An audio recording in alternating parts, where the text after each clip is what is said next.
मित्रों, अधिकतर जनमानस यही जानते हैं कि महाशिवरात्रि भगवान शिव और माता पार्वती के विवाह के उपलक्ष्य में मनाया जाता है। लेकिन कुछ विद्वानों का मानना है कि शिवरात्रि के दिन ही भगवान शिव ने कालकूट नाम का विष पिया था, जो सागर मंथन के समय समुद्र से निकला था। परंतु शिव पुराण में एक शिकारी से जुड़ी कथा का वर्णन किया गया है। आज की इस वीडियो में हम आपको शिव पुराण में वर्णित महाशिवरात्रि की कथा बताने जा रहे हैं। नमस्कार दर्शकों, द डिवाइन टेल्स पर आपका एक बार फिर से स्वागत है। शिव पुराण के कोटि रुद्र संहिता में वर्णित कथा के अनुसार पौराणिक काल में किसी वन में एक भील रहता था, जिसका नाम गुरुद्रुह था। उसका परिवार बड़ा था। वह बलवान और क्रूर स्वभाव का होने के साथ ही क्रूरतापूर्ण कर्म भी किया करता था। वह प्रतिदिन वन में जाकर हिरण और अन्य जानवरों को मारता और वहीं रहकर नाना प्रकार की चोरियां करता था। उसने बचपन से ही कभी कोई शुभ कर्म नहीं किया था। इस प्रकार वन में रहते हुए उस दुरात्मा भील का बहुत समय बीत गया। तदनंतर एक दिन बड़ी सुंदर एवं शुभ कारक शिवरात्रि आई, किंतु वह दुरात्मा घने जंगल में निवास करने वाला था, इसलिए उस व्रत के बारे में वह नहीं जानता था। उसी दिन उस भील के माता पिता और पत्नी भूख से व्याकुल होकर उससे खाने की मांग करने लगे। उनके बार बार याचना करने पर वह भील तुरंत धनुष लेकर वन की ओर चल दिया और हिरणों के शिकार के लिए सारे वन में घूमने लगा। देवयोग से उसे उस दिन कुछ भी नहीं मिला और सूर्यास्त हो गया। इससे उसको बड़ा दुख हुआ और वह सोचने लगा कि अब मैं क्या करूं, कहां जाऊं। आज तो कुछ नहीं मिला। घर में जो बच्चे हैं उनका तथा माता पिता का क्या होगा, जो मेरी पत्नी है उसकी भी क्या दशा होगी। अतः मुझे कुछ लेकर ही घर जाना चाहिए। ऐसा सोचकर वह व्याध यानी शिकारी एक जलाशय के समीप पहुंचा और वहां पानी में उतरने का घाट था। वहां जाकर खड़ा हो गया और मन ही मन यह विचार करने लगा कि यहाँ कोई ना कोई जीव पानी के लिए अवश्य आएगा। उसी को मारकर उसे साथ लेकर प्रसन्नतापूर्वक घर को जाऊंगा। ऐसा निश्चय करके वह व्याघ्र एक बेल के पेड़ पर चढ़ गया और वहीं जल साथ लेकर बैठ गया। उसके मन में केवल यही चिंता थी कि कब कोई जीव आएगा और कब मैं उसे मारूंगा। इसी प्रतीक्षा में भूख प्यास से पीड़ित वह वहां बैठा रहा। इस तरह काफी रात हो गई और जब रात का पहला प्रहर आरंभ हुआ तो एक प्यासी हिरनी वहां आई, जिसे देखकर उस व्याध को बड़ा हर्ष हुआ और उसने तुरंत ही उसे मारने के लिए अपने धनुष पर एक बाण का संधान लिया। ऐसा करते हुए उसके हाथ के धक्के से थोड़ा सा जल और बिल्व पत्र नीचे गिर पड़े।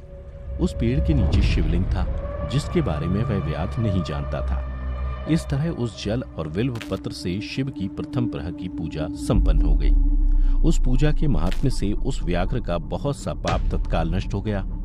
उधर वहां होने वाली खड़खड़ाहट की आवाज को सुनकर हिरनी ने भय से ऊपर की ओर देखा। व्याध को देखते ही वह व्याकुल हो गई और बोली, व्याध, तुम क्या करना चाहते हो? मेरे सामने सच सच बताओ। हिरनी की बातें सुनकर व्याध ने कहा, आज मेरे परिवार के लोग भूखे हैं, अतः तुमको मारकर मैं उनकी भूख मिटाऊंगा और उन्हें तृप्त करूंगा। व्याध का वह दारुण वचन सुनकर तथा दुष्ट भील को वाण ताने देख हिरनी सोचने लगी कि अब मैं क्या करूं, कहां जाऊं। अच्छा, कोई उपाय सोचती हूं। ऐसा विचार कर उसने वहां इस प्रकार कहा। हिरनी बोली, व्याध, मेरे मांस से तुमको सुख होगा। इस अनर्थकारी शरीर के लिए इससे अधिक महान पुण्य का कार्य और क्या हो सकता है। उपकार करने वाले प्राणी को इस लोक में जो पुण्य होता है उसका 100 वर्षों में भी वर्णन नहीं किया जा सकता। परंतु इस समय मेरे सब बच्चे मेरे आश्रम में ही हैं। मैं उन्हें अपनी बहन को अथवा स्वामी को सौंपकर लौटाऊंगी। व्याध, तुम मेरी इस बात को मिथ्या न समझो। मैं फिर तुम्हारे पास लौट आऊंगी, क्योंकि सत्य से ही धरती टिकी हुई है, सत्य से ही समुद्र अपनी मर्यादा में स्थित है और सत्य से ही निर्झरों से जल की धाराएं गिरती रहती हैं। सत्य में ही सब कुछ स्थित है। हिरनी के ऐसा कहने पर जब व्याध ने उसकी बात नहीं मानी, तब उसने अत्यंत विस्मित एवं भयभीत हो पुनः इस प्रकार कहना आरंभ किया। हिरनी बोली, व्याध, सुनो, मैं तुम्हारे सामने ऐसी शपथ खाती हूँ जिससे पर जाने पर मैं अवश्य तुम्हारे पास लौट आऊंगी। ब्राह्मण यदि वेद बेचे और तीनों काल संध्या वंदन ना करे तो उसे जो पाप लगता है, पति की आज्ञा का उल्लंघन करके स्वेच्छा अनुसार कार्य करने वाली स्त्रियों को जिस पाप की प्राप्ति होती है, किए हुए उपकार को ना मानने वाले, भगवान शंकर से विमुख रहने वाले तथा विश्वासघात और छल करने वाले लोगों को जो पाप लगता है, उसी पाप से मैं भी लिप्त हो जाऊं यदि लौट कर ना आऊं। इस तरह अनेक शपथ खाकर जब हिरणी चुपचाप खड़ी हो गई, तब उस व्याध ने उस पर विश्वास करके कहा, अच्छा, अब तुम अपने घर को जाओ। जब वह हिरणी बड़े हर्ष के साथ पानी पीकर अपने आश्रम मंडल में गई, इतने में ही रात का वह पहला प्रहर व्याध के जागते जागते ही बीत गया। तब उस हिरणी की बहन दूसरी हिरणी, जिसका पहली ने स्मरण किया था, उसी की राह देखती हुई जल पीने के लिए वहां आ गई। उसे देखकर भील ने स्वयं बाण को तरकश से खींचा। ऐसा करते समय पुनः पहले की भांति भगवान शिव के ऊपर जल और बिल्वपत्र गिरे। उसके द्वारा महात्मा शंभू की दूसरे प्रहर की पूजा संपन्न हो गई। यद्यपि वह प्रसंगवश ही हुई थी, तो भी व्याध के लिए सुखदायिनी हो गई। हिरणी ने उसे बाण खींचते देख पूछा, वनेचर, यह क्या करते हो? व्याध ने पूर्वत उत्तर दिया, मैं अपने भूखे कुटुंब को तृप्त करने के लिए तुझे मारूंगा। यह सुनकर वह हिरणी बोली, व्याध, मेरी बात सुनो। मैं धनी हूँ, मेरा देह धारण सफल हो गया, क्योंकि इस अनित्य शरीर के द्वारा उपकार होगा, परंतु मेरे छोटे छोटे बच्चे घर में हैं। अतः मैं एक बार जाकर उन्हें अपने स्वामी को सौंप दूं, फिर तुम्हारे पास लौट आऊंगी। हिरणी की बात सुनकर व्याध बोले, मुझे तुम्हारी बात पर विश्वास नहीं है, मैं तुम्हें मारूंगा, इसमें संशय नहीं है।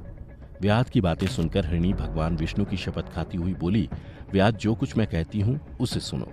यदि मैं लौट कर ना आऊं तो अपना सारा पुण्य हार जाऊं, क्योंकि जो वचन देकर उससे पलट जाता है वह अपने पुण्य को हार जाता है। जो पुरुष अपनी विवाहिता स्त्री को त्याग कर दूसरी के पास जाता है, वैदिक धर्म का उल्लंघन करके कपोल कल्पित धर्म पर चलता है, भगवान विष्णु का भक्त होकर शिव की निंदा करता है, माता पिता की निधन तिथि को श्राद्ध आदि न करके उसे सूना बिता देता है, शिव की निंदा करता है, माता पिता की निधन तिथि को श्राद्ध आदि न करके उसे सूना बिता देता है, तथा मन में संताप का अनुभव करके अपने दिए हुए वचन को पूरा करता है, ऐसे लोगों को जो पाप लगता है वही मुझे भी लगे, यदि मैं लौट कर ना आऊं। हिरणी के ऐसा कहने पर व्याध ने कहा, जाओ। उसके बाद हिरणी जल पीकर हर्षपूर्वक अपने आश्रम को गई। इतने में ही रात का दूसरा प्रहर भी व्याध के जागते जागते बीत गया। इसी समय तीसरा प्रहर आरंभ हो जाने पर हिरणी के लौटने में बहुत विलंब हुआ जान चकित हो व्याध उसकी खोज करने लगा। इतने में ही उसने जल के मार्ग में एक हिरण को देखा। वह बड़ा हष्टपुष्ट था। उसे देखकर व्याध को बड़ा हर्ष हुआ और वह धनुष पर बाण रखकर उसे मार डालने को उद्यत हुआ। ऐसा करते समय उसके प्रारब्धवश कुछ जल और बिल्वपत्र शिवलिंग पर गिरे। उससे उसके सौभाग्य से भगवान शिव की तीसरे प्रहर की पूजा भी संपन्न हो गई। इस तरह भगवान ने उस पर अपनी दया दिखाई। पत्तों के गिरने की आवाज सुनकर उस हिरण ने व्याध की ओर देखा और पूछा, क्या करते हो? व्याध ने उत्तर दिया, मैं अपने कुटुंब को भोजन देने के लिए तुम्हारा वध करूंगा। व्याध की बात सुनकर हिरण के मन में बड़ा हर्ष हुआ और तुरंत ही बोले, मैं धन्य हूँ, मेरा हष्टपुष्ट शरीर होना सफल हो गया, क्योंकि मेरे शरीर से आप लोगों की तृप्ति होगी। जिसका शरीर परोपकार के काम में नहीं आता, उसका सब कुछ व्यर्थ चला गया। जो सामर्थ्य रहते हुए भी किसी का उपकार नहीं करता, उसकी वह सामर्थ्य व्यर्थ चली जाती है तथा वह परलोक में नरकगामी होता है।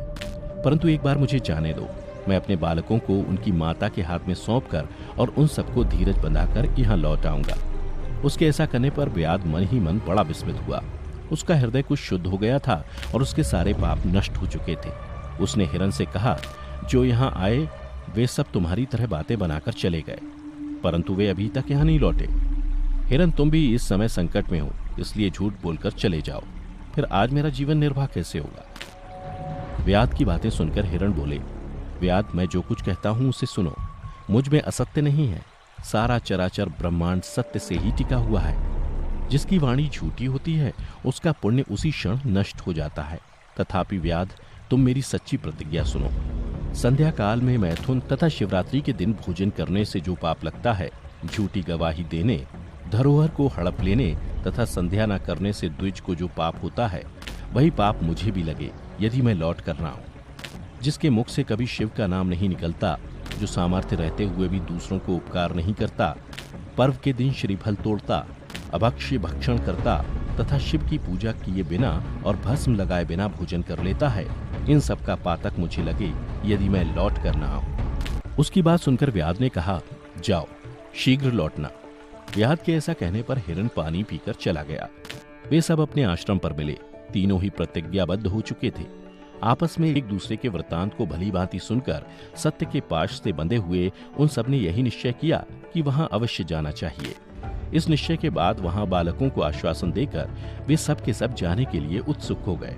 निश्चय के बाद वहाँ बालकों को आश्वासन देकर वे सब के सब जाने के लिए उत्सुक हो गए। उस समय जेठी हिरणी ने अपने स्वामी से कहा, स्वामिन, आपके बिना यहाँ बालक कैसे रहेंगे? प्रभु, मैंने ही वहाँ पहले जाकर प्रतिज्ञा की है, इसलिए केवल मुझको जाना चाहिए, आप दोनों यहीं रहें। उसकी ये बात सुनकर छोटी हिरणी बोली, बहन, मैं तुम्हारी सेविका हूँ, इसलिए आज मैं व्याध के पास जाती हूँ, तुम यहीं रहो।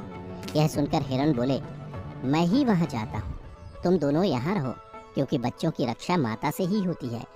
स्वामी की यह बात सुनकर दोनों हिरणी बोली, प्रभु, पति के बिना इस जीवन को धिक्कार है। तब उन सब ने अपने बच्चों को सांत्वना देकर उन्हें पड़ोसियों के हाथ में सौंप दिया और स्वयं शीघ्र ही उस स्थान को प्रस्थान किया जहाँ वह व्याध शिरोमणि उनकी प्रतीक्षा में बैठा था। उन्हें जाते देख उनके सब बच्चे पीछे पीछे चले आए। उन्होंने यह निश्चय कर लिया था कि माता पिता की जो गति होगी वही हमारी भी हो। उन सबको एक साथ आया हुआ देख व्याध को बड़ा हर्ष हुआ। उसने धनुष पर बाण रखा। उस समय पुनः जल और बिल पत्र शिव के ऊपर गिरे। इससे शिव के चौथे प्रहर की शुभ पूजा भी संपन्न हो गई। उस समय व्याध का सारा पाप तत्काल भस्म हो गया। इतने में ही दोनों हिरणी और हिरण बोल उठे, व्याध शिरोमणि, शीघ्र कृपा करके हमारे शरीर को सार्थक करो। उनकी यह बात सुनकर व्याध को बड़ा विस्मय हुआ। शिव पूजा के प्रभाव से उसको दुर्लभ ज्ञान प्राप्त हो गया। उसने सोचा, ये हिरण ज्ञानहीन पशु होने पर भी धन्य है, जो ज्ञानहीन होकर भी अपने शरीर से परोपकार करना चाहते हैं। लेकिन धिक्कार है मेरे जीवन को कि मैं अनेक प्रकार के कुकृत्यों से अपने परिवार का पालन करता रहा। अब उसने अपने बाण रोक लिए तथा मृगों से कहा कि वे सब धन्य हैं तथा उन्हें वापस जाने दिया। उसके ऐसा करने पर भगवान शंकर ने प्रसन्न होकर तत्काल उसे अपने दिव्य स्वरूप का दर्शन करवाया तथा उसे सुख समृद्धि का वरदान देकर गुह नाम प्रदान किया। मित्रों, यही वह गुह था जिसके साथ भगवान श्री राम ने मित्रता की थी। मित्रों, महाशिवरात्रि की ये कथा यहीं समाप्त होती है। अगर आपको पसंद आई हो तो इसे ज़्यादा से ज़्यादा लाइक करें और शेयर करें। साथ ही